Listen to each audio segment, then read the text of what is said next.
একটা ভিডিও তো দেখলাম, সার্জিস বক্তব্য দিতেছে যে ওরা নাকি জেলা সফরে গেলে মানুষে নানান কথা বলতেছে। ওরা জেলা সফরে যে মানুষের মত পোষণ শুনতেছে, তাদের মনের কথাগুলো শুনতেছে, দেশ পরিচালনা কিভাবে করবে।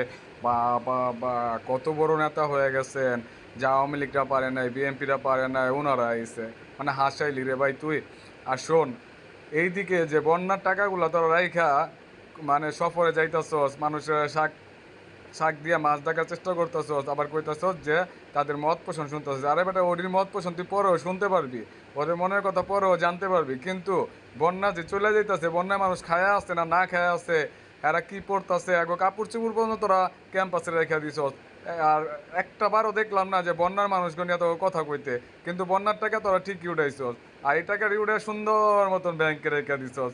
যখন এটি সব ঠান্ডা হয়ে যাবো গা, কেউ জানবো না, কেউ বুঝবো না, বাস এই টাকাটি নিয়ে তিনজনের অ্যাকাউন্ট করছো, তিন